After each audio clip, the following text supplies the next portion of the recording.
සිංහල ජාතිකයන් වන්දනා කරන දෙවිවරු බොහෝ ඇත. මින් සියල්ල බහුතරය මියගිය ශ්‍රේෂ්ඨ ප්‍රද්ගලයන් වේ. දෙදෙව් ලොවට අධිපති ශක්‍ර දෙවියන් වන අතර ඉන් පසුව සතරවරම් දෙවිවරු සිටී.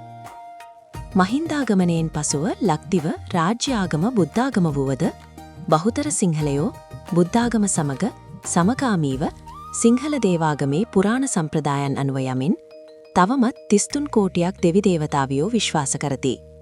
මෙය සිංහල දේවාගම වේ. සතරවරම් දෙවිවරු. සම්මත සතරවරම් දෙවිවරු. ධෘතරාෂ්ට, විරූඪ, විරූපාක්ෂ, වෛශ්‍රවණ හෙවත් කුවේර. මධ්‍යකාලීන සතරවරම් දෙවිවරු සුමන සමන් දෙවියෝ, කතරගම දෙවියෝ, උපුල්වන්, විභීෂණ. අනිකුත් දෙවි දේවතාවියෝ. රටපුරාම පාහේ අදහන දෙවි දේවතාවියෝ.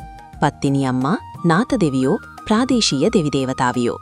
උපුල්වන් දෙවියෝ, විභීෂණ දෙවියෝ, කතරගම මහසෙන්, සුමන සමන් දෙවියෝ, මින්නේරි දෙවියෝ, අය්‍යනායක දෙවියෝ, ගලේ බණ්ඩාර දෙවියෝ, සපුමල් බණ්ඩාර දෙවියෝ, උපුල්වන් දෙවියෝ, දඩිමුණ්ඩ දෙවියෝ, හුවලියන් දෙවියෝ හෙවත් ගම්බාර දෙවියෝ, කඩවර, ගැටබරු දෙවියෝ, මුතුමාරි දෙවියෝ, රම්වල දෙවියෝ, ඉලන්දාරි දෙවියෝ, කුමාර බණ්ඩාර දෙවියෝ, හිටි බණ්ඩාර දෙවියෝ, තනිවැල්ලේ තනියවල්ලබාහු. රුක් දෙවිවරු සහ රුක් දේවතාවියෝ. සාමාන්‍යයෙන් රුක් දෙවිවරුන්ට වෙනම නම් නොමැති අතර අදාළ ගසේ නමින් හඳුන්වයි. නිදසුන්. ගමී පන්සලේ මහනුගේ දෙයියෝ. රුවන්වැලි සෑය තැනීමට පෙර එම භූමියේ රන්තෙලමු ගසට අධිගෘහිතව සිටි ස්වර්ණපාලි නමැති දෙවංගන.